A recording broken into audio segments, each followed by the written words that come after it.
Welcome to the Medicine and Machine Learning Podcast. Today's guest is Dr. Max Feinstein, physician, globetrotter, and notably a successful YouTuber with an impressive 172,000 subscribers. Dr. Feinstein is a pediatric cardiac anesthesiologist who has written on topics like AI's role in future healthcare, vaping's impact on anesthesiology, and recognizing burnout in medicine. Outside of the operating room, he balances fellowship training, teaching, clinical work, and producing highly popular YouTube videos, demystifying anesthesia. We're excited to dive into his unique life path, his visions for AI in the operating room, and the ethical implications of technology in modern medicine. Dr. Feinstein, thank you so much for joining. Thank you, Nate, for having me. It is an honor to be here. The guests that you have had on previously, this puts me in really esteemed company. So it's an honor. We're really excited to have you on as well. And for those who don't know you, who are you and what do you do? The answer to that question is going to change in a couple of days. By the time this episode has aired, I will be a full-time assistant professor of anesthesiology at Mount Sinai Hospital. But for the next 3 days, I am still a pediatric cardiac anesthesia fellow at Columbia University in New York. And it's been a very windy path. When I was in college, I didn't have any long term plans or career goals. I got a degree in philosophy. And then when I graduated with that degree, I realized pretty quickly that it was not particularly conducive to getting a job, nor did I have any jobs in mind. So I thought about medicine and ended up doing a postdoc program and applied for med school a few years later and had a meandering path that went from an interest in infectious diseases to emergency medicine, finally to anesthesiology, which is what I did my residency in at Mount Sinai, and then pursued my peds anesthesia fellowship at Columbia, and then peds cardiac anesthesia fellowship there as well, and then finally back to Mount Sinai to work as an attending. That's a really interesting career path then. Philosophy itself seems like a really cool thing to study, not just from a school perspective, but just in general. I'm curious if there's any philosophical writers that you especially love reading. Mm. I will admit that I don't spend really any time reading philosophy now. I did used to spend a lot of time reading the continental philosophers, and I liked thinking about concepts like utilitarianism, which I think have really important implications in healthcare policy and the distribution of resources within healthcare. So while I don't practice philosophy per se, I do think that a lot of important concepts within philosophy play out in the field of medicine basically at every level. So you grew up in Kansas City, studied at USC, you lived in a Boston soup kitchen, and you've traveled through Latin America. What do you remember as the most powerful moment in your life that sparked your passion for medicine? My answer to that question is actually really anticlimactic. As I described, I had a pretty meandering career path and there wasn't really an aha moment that I had at any point. When I was graduating from college and thinking about what I might actually want to do since I was, in need of a job, started thinking back to experiences that I'd had that might give me an indicator of what would be a good career path for me. And the two answers that I came up with, one was music. I grew up playing drums, but certainly not at a professional level. And then the other idea that came to mind was I had spent some time doing a wilderness first responder course when I was in high school, because my parents didn't want me to go on the spring break trip to Mexico, and they said, "You should do something productive." But okay, well, maybe I'll do a first responder course, and it was cool, and I never imagined that I would do anything with it, but that was the catalyst for thinking about doing a post-bac program and just spending more time getting engaged with the healthcare system and doing volunteer work. And it was really just a slow burn over the course of a couple years. doing volunteer work and I'm spending time in the hospital that I thought this is probably a good career fit. Do you have any crazy stories from when you were a wilderness first responder? It's really unfortunate how things played out in terms of my very short-lived career as I was a wilderness trip leader, and so that's why I had taken the first responder course. I was leading it must have been, I think, my 2nd trip at a summer camp. We were north of Minnesota, where you are. We Oh were in the wow. Boundary Waters, and I took a really bad fall while I was portaging a canoe, and I sprained my ankle terribly, and No, so I ended no. up utilizing my first responder skills to produce a makeshift splint for myself, and at that point, we didn't have cell phones that worked at long distance, and so we carried a satellite phone, and I called back to our base camp and I said, I'm injured. I can't continue to do this. And so I medevaced myself and ended my career. So not a very glorious implementation of my wilderness first responder skills, unfortunately. Wow, wow, that's so cool. I didn't know that you had an early trip out to Minnesota, but it sounds like it ended with an honorable discharge. Have you been back to Minnesota since then, or any? No, I haven't been back since then, but I will say that I spent my childhood going to that wilderness camp every summer. So I have many fond memories, and that was fortunately not my only experience in the Boundary Waters or the Quetico National Park. Do you feel like the people of Minnesota were any different than the people in Kansas City, or was the Midwest vibe still similar, or not really? Overall, I think the Midwest vibes are very similar. There are some differences, very nuanced, but I think comes down to the local flora and fauna, the quick trips and the restaurants and stuff like that. But having lived on both coasts, I would say Minnesota and Missouri are very similar to each other culturally compared to, say, the West Coast versus the Midwest versus the East Coast. Yeah, so we can dive a little bit into sort of what made you choose anesthesia. Something that I've noticed lately is that anesthesia is becoming really popular amongst medical students. I guess we could dive further into why you think that trend is occurring as well. Last year, anesthesia and internal medicine were the two most popular specialties of people applying from my medical school, University of Minnesota. Why did you personally decide on anesthesia as your specialty? I'll give you a little bit of context for that, and I'll also acknowledge that at the time that I was thinking about applying for anesthesiology, it was not something that a lot of medical students were thinking about, and it was also not especially competitive when I was applying, and that was, at this point 7 years ago. I had been interested in internal medicine for my preclinical years, and intellectually, I thought it was really fascinating. And I even took a research year between my M2 and M3 year. I spent a year doing a Fulbright in Colombia in South America and was doing infectious diseases research. It was great. And then I got back and started my 3rd year clinical rotations. And I realized very quickly that for as much as I think that infectious diseases is a very intellectually stimulating field, it just did not do it for me in terms of the day-to-day experience. Didn't capture my interest in the way that I had imagined, and I'm very grateful for the people who do it, and I have a very wonderful mentor, Dr. Federico Perez in, Cleveland, who was wonderful. But I decided I needed something that was maybe a little bit more hands-on in the day-to-day experience, and so I started thinking about emergency medicine, and like a lot of medical students, I was interested in something where I would get a lot of breadth, but also, have the ability to do procedures as well. I also started doing clinical rotations in gynecologic surgery and just had a chance encounter with an anesthesia resident. I knew nothing about anesthesiology.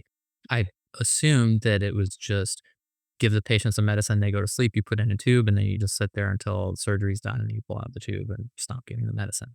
But when I got a better sense of the breadth, which was something that I was looking for, having an understanding of human physiology and pathophysiology and pharmacology and surgery and everything that goes into it, not to mention all of the procedural aspects. That's what really captured my attention and got me interested in flying. That's really interesting because I've heard something very similar before about the practice of infectious disease. I play soccer with a group of current physicians, and I'm one of the younger people as a medical student. And there's one person I play with who did the fellowship training in infectious disease and ultimately decided to just practice general internal medicine because the actual practice of infectious disease wasn't was what he thought it would be. So I wonder where that disconnect comes from the topic of infectious disease versus the actual practice of it.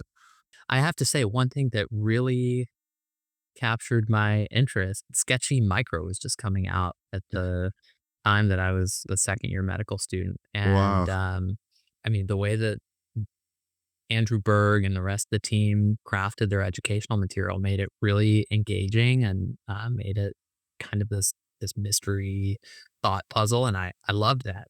I don't know if I quite experienced that same intrigue in clinical practice. But to be fair, I never was an internal medicine resident, nor did I do an ID fellowship. So I can't really speak to it. But Sketchy Micro has definitely saved so many medical students' lives. So that's really cool that you were able to see sort of the beginnings of it and the growth. We can dive a little bit further. You're about to finish your pediatric cardiac anesthesiology fellowship. Very cool because you were able to basically combine two different fellowships into one. You're going to be uniquely poised at this intersection.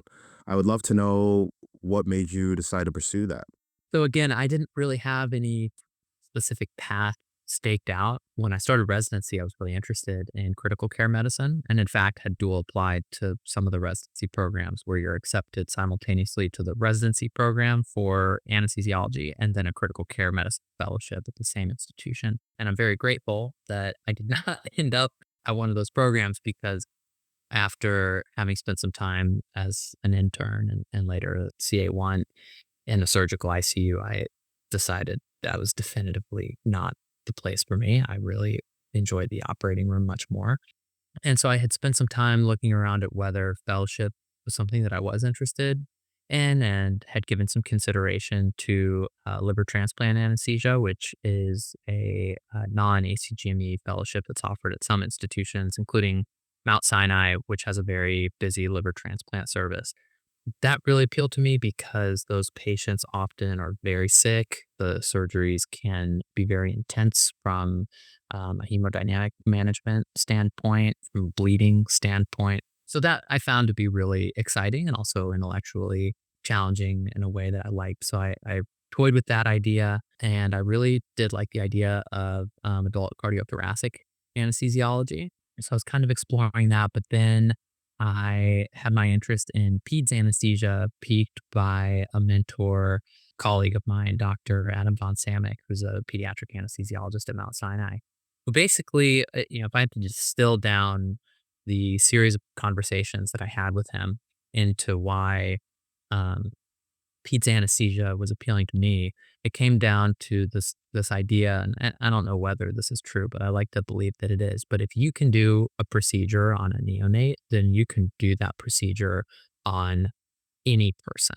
If you can cannulate a radial artery that's 3 millimeters wide, then you can cannulate any radial artery. So I really liked that concept. I thought it would help me be a better position to have that specific skill set working with very small patients. I also like the idea of specializing and simultaneously not really specializing that much because when you do pediatric anesthesia, you do a lot of the subspecialties of anesthesia. It's all applied to pediatric patients. So you can do thoracic anesthesia, you can do neuroanesthesia and really a large variety. And so in that sense, kind of feel like a generalist, but applied to a little bit more specific population. And then I'm going to make a generalization here, but I find that pediatric operating rooms tend to be very collegial places. It is very often the case that the entire operating room is very patient centric in a way that I don't find to necessarily be as true of all other types of operating rooms. All of those things together got me interested in peds anesthesia, and then the human component on top of that, which is, when you're meeting with a pediatric patient and their family, it's a real challenge to try to establish rapport in a short period of time. And it can look very different when you're trying to make a connection quickly with the 5-year-old versus a 10-year-old versus a 15-year-old. They're very different stages in their life and are dealing, potentially with very different things. And I just love the challenge of trying to establish a nice relationship with the patient and with their caregivers in a short period of time that's often very stressful before surgery. So that's where I found a lot of meaning, and that's what appealed to me about pediatric anesthesia. The cardiac part of it, and I will say this is a technical point that most people won't be very concerned with, but the skill set that I have as a peds cardiac anesthesiologist is a little bit different from an adult cardiothoracic anesthesiologist. So notably, the adult folks are trained in echocardiography, which I am not. So they perform their own echo and then they interpret their own echo. Whereas basically everywhere in the United States, peds cardiac anesthesia has a pediatric cardiologist come into the operating room, perform the echo, and interpret it. And the anesthesiologist is not routinely involved with the performance or interpretation of the echo. So I'll just point that out because I don't want any adult cardiac anesthesiologists out there thinking that I'm masquerading as being an echocardiographer because at the present time I'm not. Yeah, I really liked your point about how you're able to be better at procedures for all people by doing procedures on little neonates. And you have the ability to work with kids and adults, and the environments are so different, the cultures are so different. You said you did a Fulbright scholarship in Colombia, and I know you've also worked in a soup kitchen as well, and believe you lived there even. Could you explain more about that whole experience and maybe some stories about that? When I first moved to Boston, which is where I did my post-bac program, I didn't know anyone. I was just getting enrolled at the Harvard Extension School for the postbac program, and I was hoping to just make some friends, move into a place together. And one of the first people who I met, I just happened to sit next to this guy. We struck up a conversation, and he was kind of in the same boat that I was. He said, "Hey, I have spoken with someone who did this postbac program a while back and lived in a soup kitchen and was they were volunteering in the soup kitchen while they were taking night classes at the extension school." And I thought, well, that sounds amazing. So we looked into it, and I'm Jewish, and I was not familiar with something called the Catholic Worker Movement, which in short is born out of Catholicism and is a concept of working with the poor or working with the disenfranchised and living among them as you are doing that work. And so there are Catholic worker houses that are all over the world, including in Boston, where you can get engaged with all different types of service work and you live in that community or house.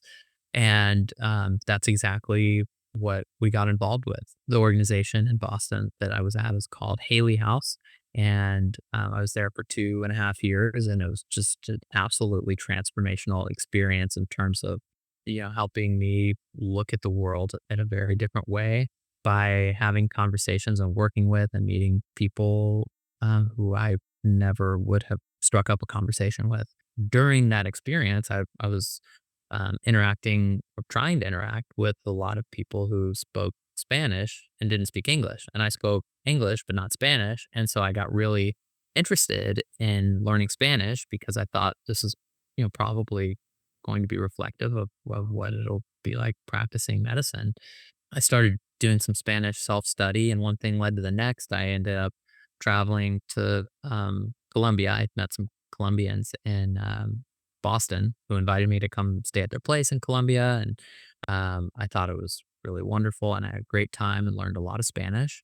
And so when I was in med school, I wanted to go back there, but formalize it, make it a legit sounding experience. And so I thought, well, I can apply for a research opportunity. So I applied for a ton of different scholarships, among which was Fulbright. And I was very lucky. I had a great mentor, as I mentioned. Dr. Perez helped me come up with the research proposal, and that got funded. And so then I spent a year in Colombia learning Spanish. And coming back full circle to the present, that has been extremely helpful and gratifying for me to be able to speak Spanish with my patients. I take care of a lot of patients who speak Spanish, and it's really, really nice to be able to communicate with them in their own language.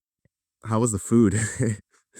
Oh, delicious. The different regions of Colombia all have different styles of food. And so I had spent approximately half the time that I was there in Bogota, which is the capital city, and it's up in the mountains. And there's a soup there that I just love. It's called ajiaco. And just this really thick soup that has special herbs that are, I think, are difficult to get outside of that specific region, and is made with corn and avocado. And I'm a vegetarian now, but I wasn't always. And there's chicken and ajiaco. Anyways, but that is excellent. And then I spent the rest of my time in Cali, which is the third largest city in Colombia, which has its own cuisine that is also delicious. And I mean, I'm a huge fan of Colombian food all around. Wow, yeah, that sounds amazing. Yeah, my brother went to Colombia a few years ago, and he said it was just super beautiful with all the greenery and the nature. So yeah, that sounds like a really amazing experience, and I can see how that would paint your outlook today, and your ability to relate to so many different types of patients. So we can go a little further and talk about how you've been able to have such a immense impact on medical students and people pursuing this career. When you were going through your training, you started a YouTube channel, and that YouTube channel now has over 172,000 subscribers. Could you just take me there and how it all started? And did you ever think it could get this big? Definitely did not think that there would be 172,000 people interested in anesthesiology at all. And the whole thing, like a lot of what I've already described, was totally not planned. This wasn't something that I had really set out to do. When I was an intern is when COVID hit, and I was on internal medicine, and the schedule that they came up with for us was this sort of week on, week off schedules, a burnout reduction schedule. It was really, I mean, nothing about that time period was nice, but the schedule was very thoughtful. And so I ended up with a lot of free time because I was just sitting at home. There was nowhere to go. There's nothing to do. I'm here in New York. Everything was totally shut down. And so, like a lot of people, I started just watching stuff online, Netflix, and then I never spent any time really watching YouTube. But I started looking around at just random videos on YouTube, and I thought, I'm getting ready to begin my P81 year, the first formal part of my anesthesia training, and it might be interesting to make a YouTube channel sort of documenting what that experience is like, to be able to share it with medical students who are trying to figure out what they want to do. As I mentioned, anesthesia was really not a particularly popular field at the time that I was a medical student. And I think part of the reason for that is a lot of medical students just don't get exposure on anesthesiology rotations. It's just not required at most medical schools. So I thought, yeah, I'll see if I can make some videos. And I asked my program director, and I asked for permission from the appropriate people at the hospital, and got all the go aheads to start making videos. So I just started with the basics. What does a day in the life of an anesthesia resident look like? What sort of medications are we dealing with on a day-to-day basis? What's the setup in the operating room look like? Just really basics, because that's what I was going through, was basic. For the first couple months, 3, 4 months, I was getting, a handful of views, a dozen, couple dozen views on my videos. and it was fine. I didn't have any expectations for anything at all, and I was getting some nice feedback from medical students here and there. So that was the goal. I mean, that was what I was working towards. But then on some random day, the video that I made about how to just set up basic equipment in the operating room, July 25th, 2020, I believe, 2021. it exploded, and I just couldn't figure it out. Who were all of these people watching this video? Because there weren't that. I mean, I was getting. I mean, everything's relative, but for me, it was a ton of views. I was getting like 5,000 views a day on that video, and I was like, there aren't 5,000 medical students who are interested in anesthesiology. Who, like, who are these people? And what I realized at that point was there are a lot of people in the general public who have an interest in understanding what anesthesiologists do. And so, with that in mind, I have since then, I've still made videos really with medical students in mind as the primary audience. But I've also tried to make the videos accessible to the general public who has at least some interest in anesthesiology and is willing to tolerate, some amount of technical jargon, although I try to put little explanations as text overlays on the screen. And so those are really the two audiences that I gear my videos towards at this point. And still, the topics that I choose are just whatever seems interesting to me about anesthesia, which is a lot because I really love the field. And it has just been a remarkable experience seeing how the channel has gained viewership in ways that I simply didn't anticipate. It's been really fun. Yeah, that's amazing, Max. And I would encourage the audience to check out how an anesthesiologist sets up an operating room for surgery. That video has amassed over 1.4 million views so far. Just incredible. We can also talk a little bit about how YouTube has changed a little bit over the years, especially, with algorithm shifts. I know one thing that I've heard mentioned before is that the algorithm now rewards content churning in a way where you just have to keep publishing constantly. Is that something that you've noticed? I honestly don't pay very much attention to the way that the algorithm is working. And the reason for that is I have a pretty limited capacity to make videos. And so, depending on where I am, I might be making one video in a month. And, I primarily want to make videos that are where I'm able to express the thoughts that I have about a given subject and that I feel that the quality of the video is high. Not in terms of cinematography.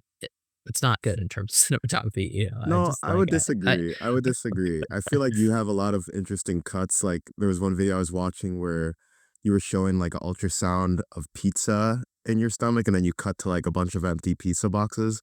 I feel like you have some good cinematography. I appreciate that. Well, I'll just say that I don't think of myself as much of a videographer. But what I do treat with the utmost importance is the veracity of the content. Um, because I'm a medical professional and because this is a video that's being consumed by the general public and people who are future medical professionals, it's really important to me to make sure that what I'm presenting is thoughtful and accurate. So I only have so much time that I can put into, coming up with a video and shooting it and editing it. So regardless of what the algorithm favors, I just can't really change very much. The one thing that comes to mind is I did play around with the shorts format for a little bit, and I found that it just didn't allow me to communicate my message that I wanted to get across. I needed more time. I mean, I'm from the Midwest, so I don't speak as fast as people in New York, Yeah. but I really needed for a lot of the videos that I was making, I felt like I needed 10 or 15 minutes at least to just scratch the surface. Maybe things have changed in terms of the algorithm and affected how much my videos get served up, but I just there's only so much that I can do, so I don't think about it too much. And in a lot of ways, if you spend so much time thinking about the algorithm and those things, it can sort of take the joy away from it too, right? Yeah, definitely.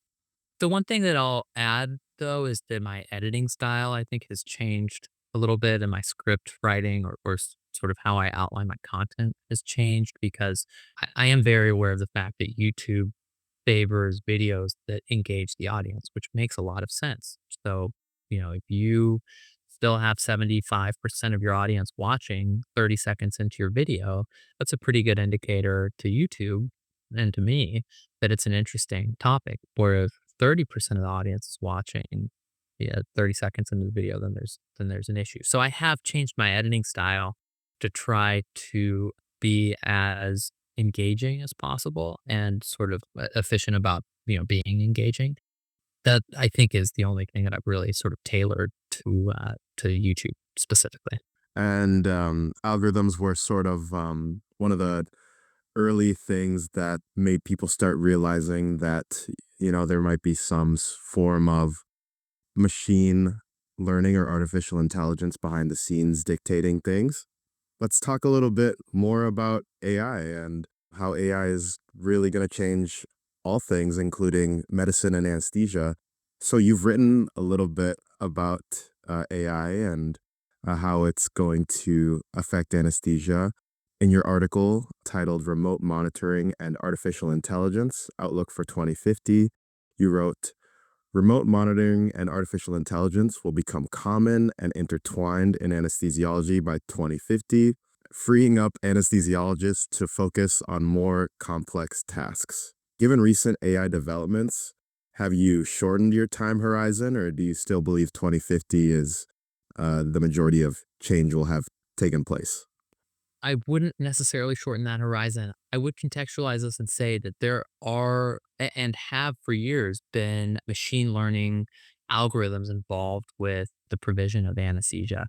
And one of the examples is unfortunately not used in the United States. It's not FDA approved, but viewers and listeners from outside of the United States might be familiar with target controlled infusions where you dial in patient parameters and your propofol infusion is adjusted by a machine that's trying to target a certain plasma concentration. There have been a number of different instantiations of closed loop systems. Some of them have not ended up in day-to-day use in anesthesiology, but there's one called end tidal control that, again, has been used in other parts of the world for a while now, and is just starting to become more popular in the United States, where as the anesthesiologist, you can dial in what volatile anesthetic concentration you would like your patient to have and what end tidal oxygen you'd like your patient to have, and then the machine takes care of the rest of it. It'll adjust the flow rates, it'll adjust the concentration in order to get to that target. Having said that, I think that the timeline for other tools that are AI based in anesthesiology, there are some that are in development now that are on a pipeline to be here in the next couple years, 5 years, 10 years. But in that article that you're talking about, my co-authors and I are also sort of imagining really a different kind of world in the sense of just how anesthesiology is practiced. And I do think that that more broadly speaking, that just a very different way of practicing medicine is probably on the 2050 horizon. When we were thinking about that, we were really imagining, sending a patient home immediately after surgery, and they've got monitoring devices at home that are connected to the internet or whatever information delivery service, and there is machine learning or other forms of artificial intelligence that are able to interpret data that's sent from the patient monitor at home and able to notify a medical professional that there's an intervention that's warranted, and then they can get in touch with the patient. These are the types of things that I think are probably further away. One other example of the implementation of, again, machine learning that has been going on for a number of years now at Washington University in St. Louis is this concept called the anesthesia control tower, where you have a centralized location where there are medical professionals, you have an anesthesiologist, and they've had an anesthesia resident, they're sitting in front of a workstation that is amalgamating patient data from all of the operating rooms and looking for any sort of early indication of an adverse event. For example, if there's a patient who has a past medical history that includes an allergy to penicillin as a child, and the patient's real time intraoperative monitoring device is showing that they're having signs of anaphylaxis, then coupled with that medical history of a penicillin allergy, that may trigger an early warning system that would flag the anesthesiologist who's sitting in this control tower to then get in touch with the anesthesiologist who's in the room and say, "Hey, we're concerned about something anaphylaxis related, and you should start thinking about working that up and possibly treating it right now in a way that would be faster." There are a lot of different ways in which actually, let me think about this. I actually don't know that there are so many different ways that AI is coming down the pipeline right now, or if there are, they're they're behind non-disclosure agreements, and I'm not aware of them. But I do think that in, probably the next 5 or 10 years, we'll see more closed loop systems. For example, with pain management, where there will probably be devices that can more objectively measure the amount of surgical stimulation that a patient is experiencing, even though they're unconscious, and then automatically titrating in more analgesic medication. How do you think the machine will be able to understand how the basically the level of pain, considering some might say pain's like a subjective experience? Yeah, so as far as pain goes in particular, it really comes down to whether we can develop a monitoring tool that reliably indicates the amount of sympathetic stimulation that a patient has in spite of the fact that they may be unconscious. And there are a number of devices that are in development and some that are just being rolled out right now. Whether or not those are reliable indicators of sympathetic stimulation, I personally think remains to be seen. Some of the early studies seem potentially promising, but I think a lot more research is warranted to discern whether those will in fact be useful tools. And if they are, so if we have a good modality to be able to tell us as human beings or tell a computer that a patient is experiencing sympathetic stimulation, then I think it's a much easier step to come up with a closed loop system where you've got, whatever analgesic of choice on an infusion pump so that you can have a machine learning um, tool that says, okay, pain is increased, then we're going to increase the infusion of remifentanil, for That's example. so cool. Um, and then just watch as the pain level goes back down. That's the type of thing that I think would be easier to implement, assuming that we have reliable monitoring technology in place, which is a work in progress. So what you're envisioning is basically sort of like the Waymo. Are you know Waymo, the company that's making autonomous Uber lifts basically? And the way that they operate is they have one person who is behind the scenes able to control the autonomous car from anywhere if there's ever a situation that the car doesn't understand. That is that sort of what you're envisioning with anesthesia? I think that's a great analogy. And the idea here that's really important, I think, for everyone to understand is that you're using technology to offload some of the tasks that are done, in this case, in anesthesiology. But ultimately, what is driving the decision and the source of signing off on all the decisions that are being made or intervening when there is an emergency is the physician.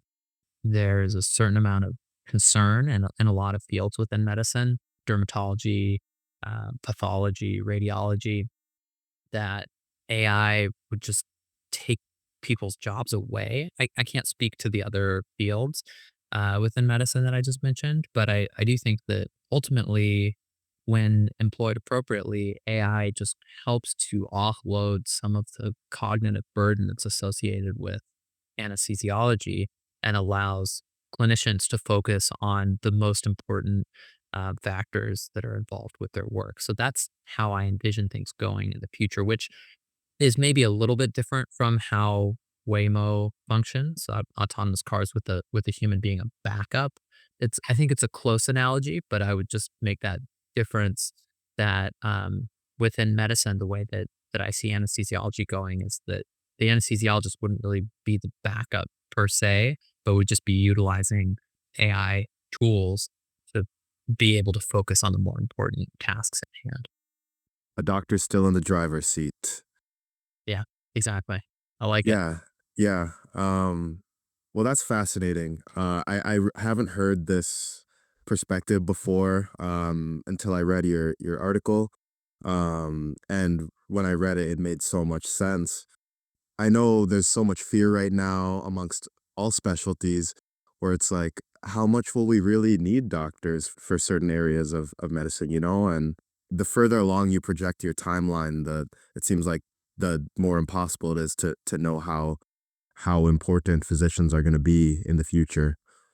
I can't talk about this article without saying that the collaborators that I worked with on it are way smarter than me and came up with a lot of the concepts that we talked about in that article. Dr. Dan Katz, Pam De Maria, and Ira Hofer. So, all those guys are really bright physicians and superb researchers. So a lot of the ideas in that article came from those guys, and I was fortunate to be involved with it.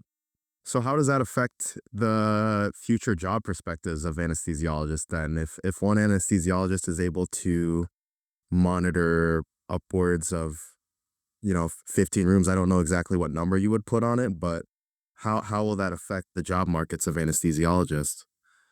That's a great question, and I really wouldn't be able to predict what that looks like, but what I can tell you is I think the limiting factor is going to be when we bump up against how much of a tolerance we as a society are willing to have for something that is not human being responsible for an untoward event that happens in an operating room.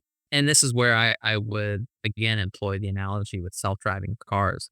And there's something that feels really uncomfortable in the conversation of a self-driving car that has to make a decision between, getting into an accident 100 miles an hour head on with a car that's speeding the wrong way down the road versus, if they turn right but they're gonna hit a pedestrian. There's something that just feels really wrong about that entire situation, and so I would say, if we end up in a situation where you've got machines that are the ones in the operating room doing the role of the anesthesiologist, and there's a technical error with the machine, or the machine has to choose between 2 terrible outcomes, how are we going to feel as a society about that? And then I think Yeah. from a practical standpoint, when something untoward happens and the patient wants to sue everyone involved, and we don't have, if there's not a human being that's directly involved in the provision of anesthesia, then who is responsible?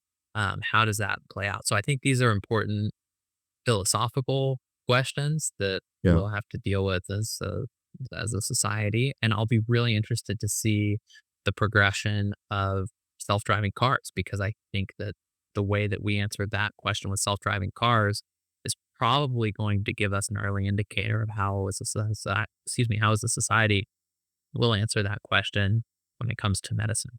That's so interesting. And sort of you could argue that, or you can imagine a future where one person gets struck and killed by an autonomous vehicle, and then there's backlash and outrage, and then there's laws saying that we can't have these vehicles or we have to slow down the progress, which ultimately slows down the progress of innovation.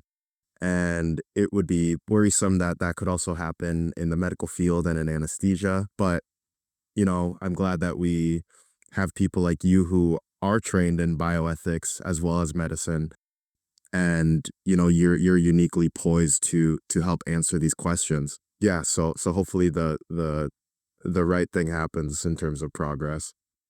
So let's fast forward to 2050.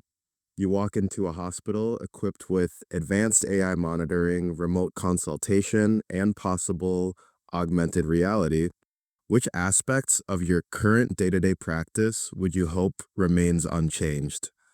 That's an excellent question. And the answer for me is very easy. One of the most meaningful parts of my day and what drives me to do what I do is interacting with the patient. And I had alluded to this a little bit earlier in our interview, but in anesthesiology, typically have such a short period of time to meet the patient and establish rapport, explain what the anesthesia plan is, perform a physical, go through the patient's medical history, and help them feel comfortable. And ultimately, that is one of the biggest parts of our job, keeping patients comfortable. And the biggest part of our job is keeping patients safe, as I view it. In that interaction with the patient, there's just no way that I could imagine that anything other than a human being could potentially allay patients' concerns, be the human touch that, puts a hand on the shoulder or a in 2050, there aren't going to be stethoscopes. It'll be something else. But to take a device and, put it on the patient's Yeah. chest and know that they're being examined by a human being, someone who is laying their eyes on them. I just don't see a way how that ever gets replaced. Yeah, the human touch still needs to be there. And yeah, it'll be interesting to see what new stethoscopes we develop too. We're just gonna have people, put something on their finger or something and it does everything. Who knows? But you also touched on how within the larger healthcare system, there might be slower pace of innovation. We're obviously behind the automobile industry with Waymo. Do you have any thoughts on how large healthcare corporations and changing reimbursement models might impact anesthesiology and overall healthcare costs? You've seen, recently sort of larger awareness to this problem, especially considering the terrible incident with the United Health CEO. How do you think that these models are going to be changed over time and hopefully for the good? So I'll give you the disclaimer that I am definitely not an expert in healthcare economics. And for better or for worse, I think for the better, I don't spend a lot of time on the billing component of providing the anesthesia. How I view things right now is that regardless of how much a hospital system or a practice group or an individual physician is being reimbursed for anesthesia services by whoever the payer is, there is a supply and demand model that is in place for hiring clinicians. And so when hospitals want to provide surgery, they need to have people who are going to provide anesthesia. And so long as there is a demand for anesthesiologists and nurse anesthetists and anesthesia assistants, then there is going to be a salary that reflects what that level of demand looks like.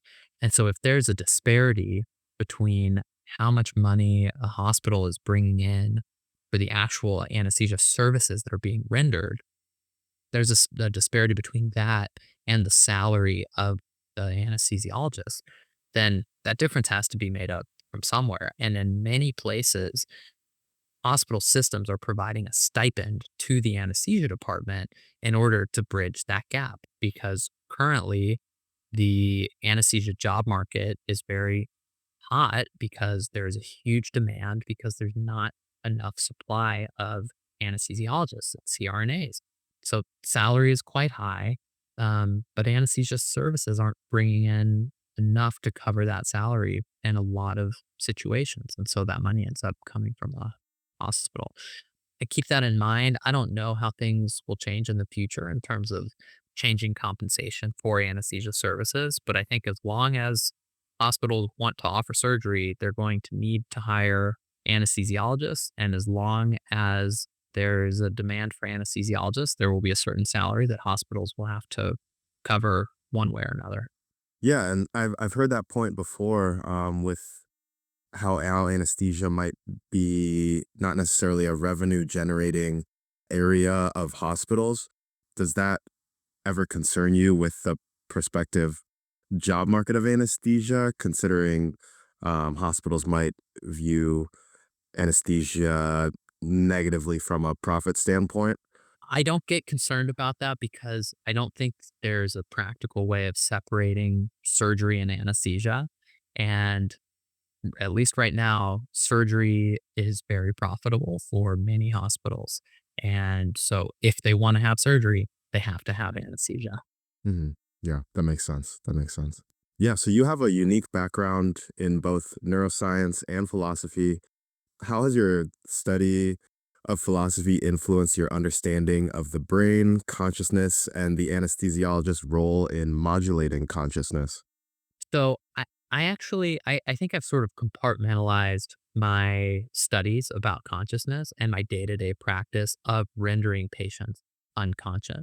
When I go into work, assuming that I'm administering a general anesthetic, I render a patient unconscious and I don't give that a lot of further thought. Most of my mental space is occupied by thinking about patient safety factors and not really the philosophical component of it. But if I switch gears and I am thinking about the underpinnings of consciousness and what the implications of anesthesia are, it's a really fascinating area that I don't think that we as a society have a great understanding of what consciousness really is and what the biological underpinnings of consciousness are.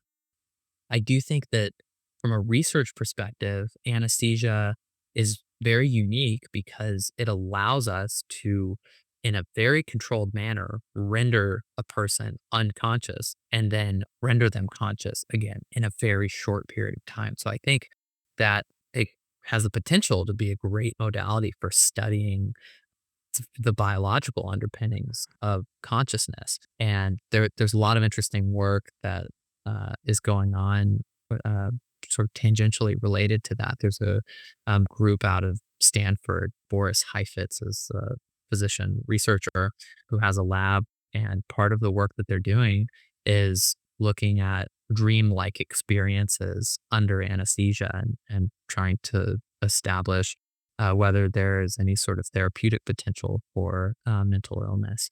It's an area that I spent a lot of time thinking about when I was in college. But interestingly, the whole conversation about what consciousness is and where it comes from is not something that at least I, thought about or studied in residency, and to be honest, don't give a lot of thought on a regular basis, despite the fact that anesthesia allows us to modulate consciousness in a way that's really incredible. I'm imagining anesthesiologists working together with neurologists or psychiatrists to sort of help understand what is consciousness.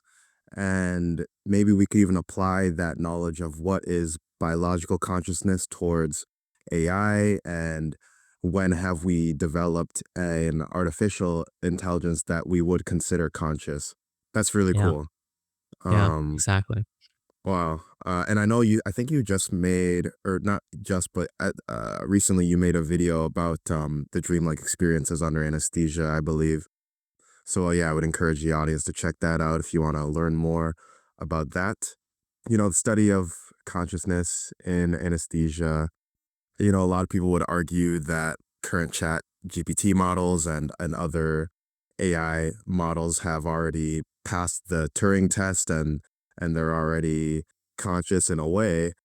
What is your thought on that? And what are your thoughts on the whole progression of artificial intelligence? And do you think we're going to see digital super intelligence anytime soon?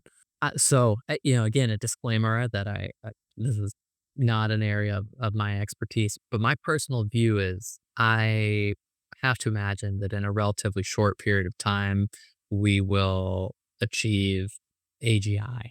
Whether or not that translates into really meaningful changes in people's lives.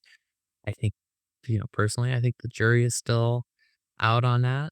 One of the big concerns that I have is from an environmental standpoint, as more and more compute power is needed and more resources are poured into that. I think that's a real issue that deserves our attention. But I don't have any doubts that artificial general intelligence will be here probably sooner than later. In a world where artificial intelligence is able to do all the jobs, I know we're getting into pothead territory, but where do you think humans are going to be able to find meaning and in this world where all jobs are necessarily not relevant? Look, man, I I had philosophy classes where we brought up The Matrix and, what the premise of that movie was. And, I think that's probably far-fetched for our lifetime. But I mean, if there are machines that are able to outperform humans in every measure, then what are we doing? I hope that we're controlling those machines is basically, my answer to that question. Yeah. I don't wanna Um, spoil The Matrix for anyone here who hasn't seen it, but for those who have not seen it, I'd highly recommend it. It's a great action movie, and it was really I mean, it's old now. It came out, I think, in 1999, but, it was technologically, the cinematography was really modern, but the most striking thing to me about that movie was the philosophy of what sort of future was being imagined. So it's a great watch for anyone who hasn't seen it. so you're currently wearing your APSF sweatshirt right now. You have a role there, I believe, as a social media ambassador. Could you tell us about that experience and how meaningful it's been? Yeah, so I'll just briefly describe what the APSF is. So, the Anesthesia Patient Safety Foundation is a nonprofit organization that for many years has funded initiatives around all issues related to patient safety. It has been an instrumental organization in terms of advancing safety in the field. As you pointed out, they have opportunities for people to be social media ambassadors, which can take a lot of different shapes and forms. And for me, what that collaboration looks like is anytime they come out with one of their newsletters, so they have that quarterly newsletters, I will pick a topic from that newsletter and then make a video that is related to that topic. I post that video on my YouTube channel and then I point viewers to the Anesthesia Patient Safety Foundation to try and increase awareness about the organization. And in exchange, they sent me this awesome sweatshirt and gave me the opportunity on a serious note to be involved with the work that they're doing, which is really important from a patient safety perspective. And one thing that definitely contributes to patient safety is physician well-being, especially physician burnout, which is something you've touched on quite a bit. How do you think that this developing technology will contribute to burnout? And is it possible that it could make burnout worse? Definitely possible for burnout to become worse due to technology. And a prime example that I would offer is electronic medical records. I think that a lot of people of our generation, people who are just wrapping up their training or sort of in the middle of it, couldn't imagine paper charting, but we don't have to imagine it because then when the electronic health record goes down, then we have to go back to paper charting. But in a lot of ways, I think paper charting doesn't have some of the headaches that electronic medical records brings with it. Looking at float in the chart from notes that have been copied forward for weeks or months and errors that end up getting propagated, administrative work that has to be done on the electronic medical record that wouldn't necessarily have to be done or be done to the same extent on a paper chart. That's a very good example of how technology can contribute to factors that would increase burnout. I would also point out that, I think for a lot of people, burnout doesn't necessarily come from process related issues, procedural issues at work, but interpersonal. issues that might have to be that might relate to the colleague with whom you're working. So, from an anesthesiologist perspective, you might experience burnout from having to keep working with a surgeon you don't get along with, or from a bureaucratic level, if you're being tasked with paperwork or certain responsibilities that have been imposed on you by an administrator and you don't necessarily agree with that. So I don't know that technology necessarily is able to address all of the root causes of burnout, but I think in some cases there's certainly the potential, but that's only if the root cause of burnout is related to tasks that could be automated in some way. That's such a great point, how burnout often relates to different interpersonal issues. I know you have no disrespect at all for surgeons, but I'm remembering a hilarious video of yours where the finger of the patient moves a tiny little bit and the surgeon freaks out. And then you sort of delve into the levels of consciousness that anesthesiologists deal with. So yeah, I'm sure that situations like that contribute to burnout quite heavily.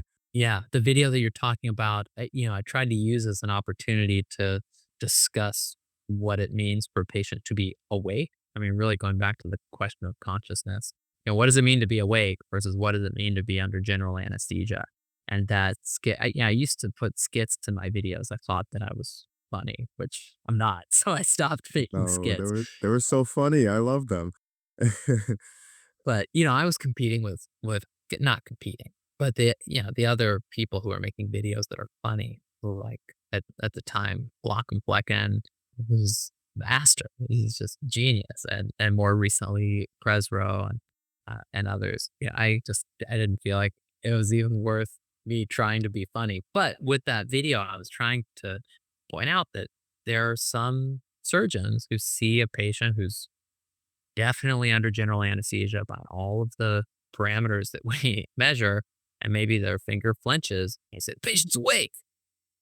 And we have to have a conversation, say, actually, the patient's not awake. Now, if the patient is moving in a way that is impeding your ability to do the surgery, then let's talk about that, and we can make some changes.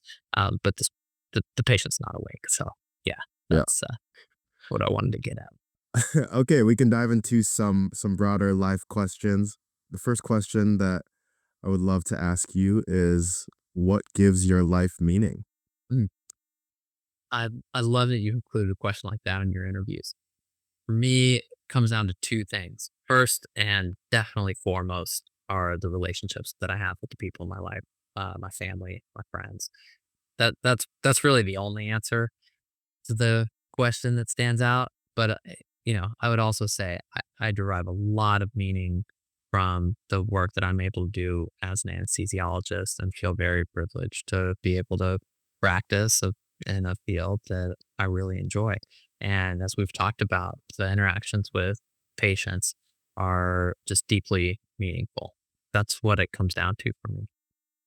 How are you able to balance being a great partner, a great friend, a great physician, and a talented YouTuber? How are you able to balance all that? So there's no secret sauce. The real answer is there's not a lot of balance. I spend a lot of time at work. When I'm not at work, I really try to prioritize spending time with my family. Then whatever time that I have that is apart from those two priorities, then I try and, you know, pursue other interests. So, my YouTube channel, as I mentioned, I end up being able to make one video a month, basically tops. But often it's less frequent than that. I don't spend a lot of time watching TV. I don't spend a lot of time reading books that are textbooks or, medical journals. That's just a choice that I make, and not that I don't enjoy reading, I do, but I you know, I have my priorities, and one of my priorities is trying to sleep at least 7 hours a night, and I'm usually able to do that. So, it doesn't leave a lot of time for other things. So, I don't know that I could call it a balance, so to speak, but I do prioritize, how I like to spend my time, and then I everything else just kind of falls in place after that.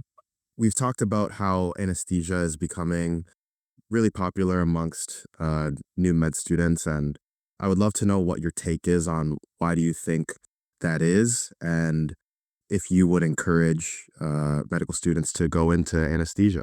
Well, so I'll answer the last question first, which is anyone who is interested in anesthesiology and thinks that, spend some time learning about it, understand what an anesthesiologist does, and if that appeals to you, then as long as you can have a reasonably good shot at matching into a residency, then by all means pursue it.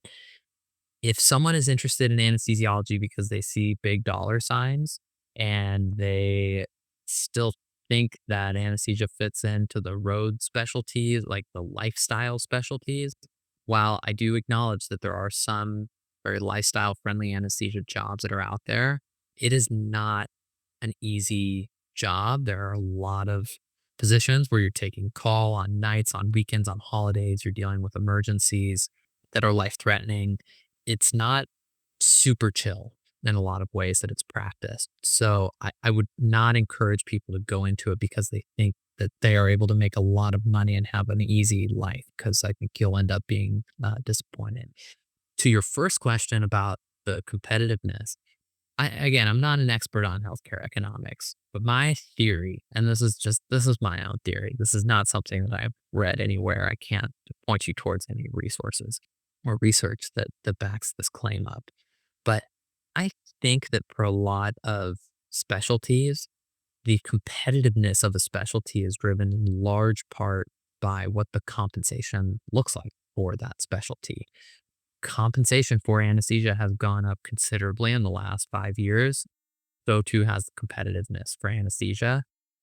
I don't know that there's anything else that has really changed substantively in that short time period besides the compensation. So I imagine that there is a causal relationship there.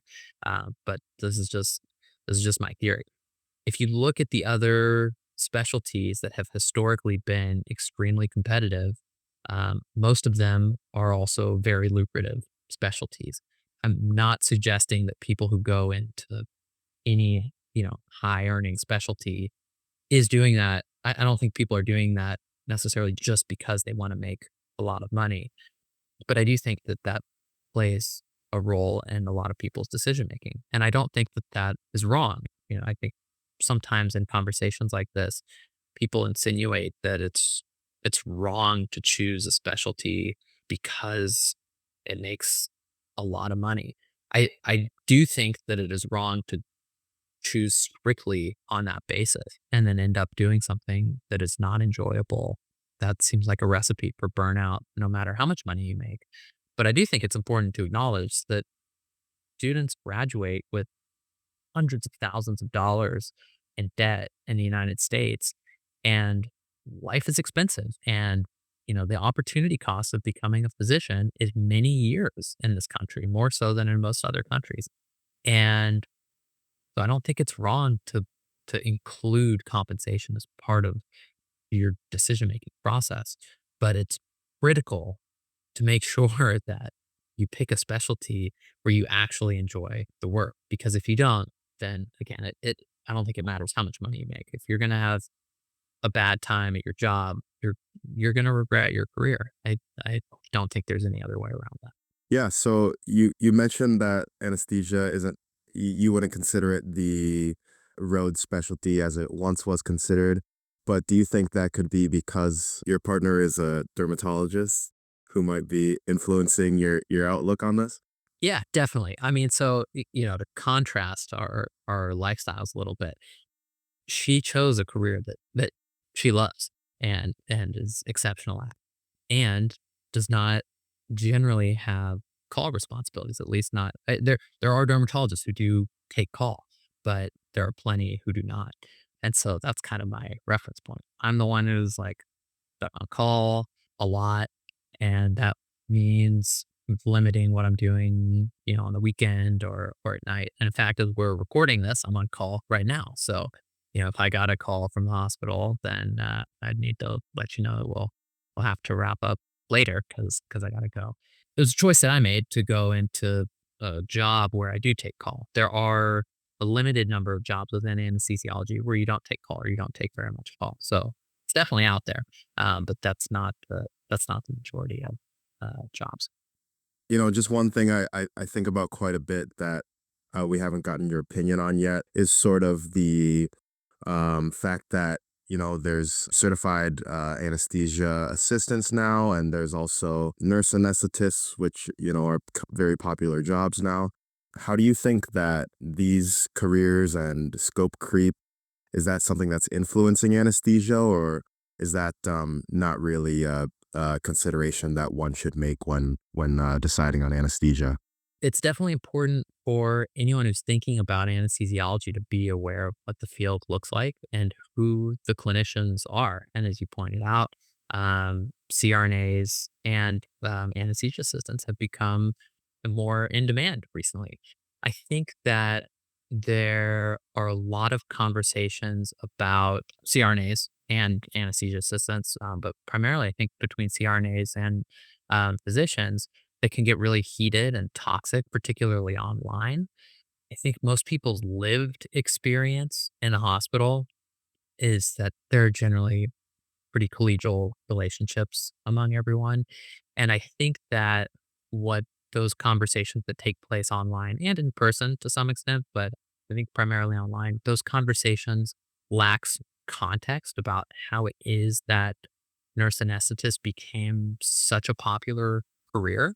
And my understanding of sort of the history and it's a career that's been around actually for decades, but only became popular and that were more popular, I think, in the past 10 or 20 years, is that there's a really important interplay with physicians. Physicians are the ones in a lot of cases who started hiring nurse anesthetists and using that care team model to be able to manage multiple operating rooms at the same time. So I do think it's important to just keep in mind what the genesis is of the relationship between anesthesiologists and CRNAs when engaging in conversations that, sometimes can end up with people slinging mud back and forth.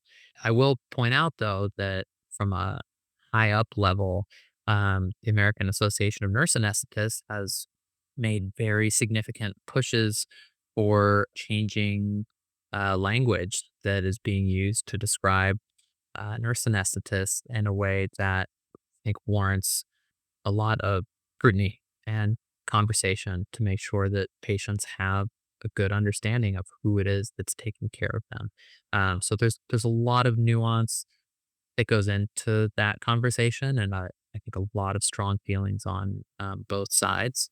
And I think when wading into those types of conversations, it's important to have perspective all around on a professional level, what the respective societies are saying to each other and to patients, and where all of this started. Yeah, yeah, it's a nuanced conversation, and seems like people are going to be digging into their sides, and it's valuable to listen to the sides of both perspectives. Last couple questions, we'll get a little deep. If you could, you know, talk to a little version of yourself, advise young Max on his future and how he can build a meaningful life, what would you say to Max? The only thing that I would change is I would tell myself to put a ring on it sooner than I did when I met my current wife in med school. Um, Nothing else that I would change. I've taken a winding career path, and it has not been the most efficient way to become an attending, but it has certainly been educational and eye-opening to sort of pursue whatever has seemed interesting at the time that I had something presented to me. Working in a soup kitchen or spending a year in Colombia, all of these things have just been really important for shaping who I am, and I wouldn't change any of it. So I wouldn't really have much advice for young Max. That's beautiful. That's beautiful. In the face of the looming radical changes by artificial intelligence, What advice as a whole would you give to young people who are unsure about their future path? I think it can be very challenging to predict what the future looks like. And so it's important when you're making decisions about your own career path to evaluate what the present looks like and take into consideration what are your values? What do you care about? What do you like doing on a regular basis? And make your decisions, obviously consider the future and learn as much as you can about what the predictions look like for, your field 5 or 10 years down the road, but understand that those are just predictions. And so I would encourage people to pursue the things that are of interest to them now and not bet entirely on what the future might look like. I do think that AI looks really promising for being able to allow us to help more people in more ways and probably will change the nature of a lot of jobs in medicine. But until that happens, I think decisions have to be made on the basis of what the here and now looks like primarily. Dr. Max Feinstein, thank you so much for speaking with me today. I know the audience is going to be ecstatic about the knowledge that you dropped, and I think we had a really insightful conversation. I'm excited to hopefully speak with you again in the future and learn more about the things that you're working on as well. Where can people find you? Find me on YouTube. It's the only social media platform that I'm active on. And I have a very uncreatively titled channel, which is just Max Feinstein, MD. So you can find me on there. And yeah, if anyone's interested in doing any kind of collaboration, I love working with other people to put videos together. So feel free to reach out. My email is just maxfeinstein@gmail.com. Again, not creative. You can get in touch with me there. And this has really been a pleasure. And you have definitely set a new bar for me in terms of when I'm doing interviews with other people, the kind of background research that you did and the insightfulness of the questions that you came up with is something for me to aspire to. So thank you for having me on. It's really been a pleasure. I appreciate it. Thank you so much, Max.